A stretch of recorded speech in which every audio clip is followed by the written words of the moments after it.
African এক পুচকে দেশ, নাম তার কেপ ভার্দে। এবারের বিশ্বকাপে একের পর এক রূপকথার গল্প লিখে ফুটবল বিশ্বকে তাক লাগিয়ে নকআউট পর্বে জায়গা করে নিয়েছে দলটি। শেষ ৩২-এর লড়াইয়ে যখন তাদের সামনে ফুটবল পরাশক্তি ও বর্তমান বিশ্ব চ্যাম্পিয়ন আর্জেন্টিনা, তখন স্বভাবতই দলটির চিন্তিত থাকার কথা। কিন্তু পুচকে হলে কি হবে? কথায় আছে ছোট মরিচের ঝাল বেশি, আর সেই ঝাল এবার প্রকাশ্যে এনে রীতিমতো আর্জেন্টিনাকে হুঙ্কার দিয়ে বসলেন দলটির কোচ বুবিস্তা। তবে কি বিশ্ব চ্যাম্পিয়নদের বিদায়ের টিকিট ধরাবে আফ্রিকার এই পুচকে দেশটি? ২০২৬ ফুটবল বিশ্বকাপের রাউন্ড অব 32-তে শুক্রবার ভোরে মায়ামির হার্ড রক স্টেডিয়ামে মুখোমুখি হতে যাচ্ছে এই দুই দল। Gold's Gym across 30+ countries. With over 700+ locations worldwide. Train anywhere, belong everywhere. Argentina group পর্বে দারুণ ফর্মে ছিল।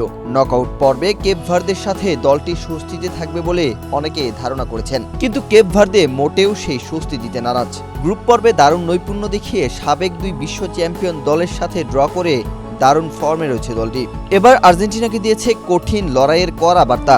কোনো অবস্থাতেই কেপ ভার্দে হাল ছাড়বে না বলে হুঙ্কার দিয়েছেন দলটির প্রধান কোচ বুবিস্তা।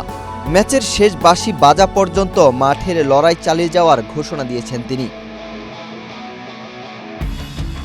ম্যাচের আগে সংবাদ সম্মেলনে কেপ ভার্দের প্রধান কোচ পেদ্রো লেইতাও ব্রিতো, যিনি বুবিস্তা নামে পরিচিত, তিনি স্পষ্ট জানিয়ে দিয়েছেন কেপ ভার্দেকে আর দুর্বল প্রতিপক্ষ হিসেবে দেখার কোনো সুযোগ নেই। কোচ বুবিস্তা মনে করেন এই পারফরমেন্সের মাধ্যমে তারা প্রতিপক্ষের সম্মান অর্জন করতে পেরেছেন।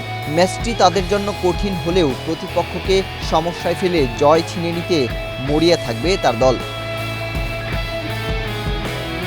আর্জেন্টিনার বিপক্ষে ম্যাচ নিয়ে বুবিস্তা আরও বলেন, রক্ষণভাগের দৃঢ়তাই হবে তাদের অন্যতম বড় শক্তি। তবে শুধু রক্ষণ সামলালেই হবে না, সুযোগ পেলেই আলবিসেলেস্তেদের কাউন্টার অ্যাটাকে কাঁপিয়ে দিতে চায় তার দল। পুরো ৯০ মিনিট একই তীব্রতা ও মনোযোগ ধরে রাখাকে তিনি গুরুত্বপূর্ণ বলে মনে করছেন।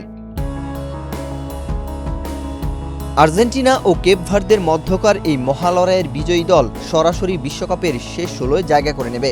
মাঠের লড়াইয়ে শেষ পর্যন্ত আর্জেন্টিনার আকাশী নীল নাকি কেপ ভার্দের নীল হাঙরদের জয় জয়কার হয়, তাই দেখার অপেক্ষায় পুরো ফুটবল বিশ্ব।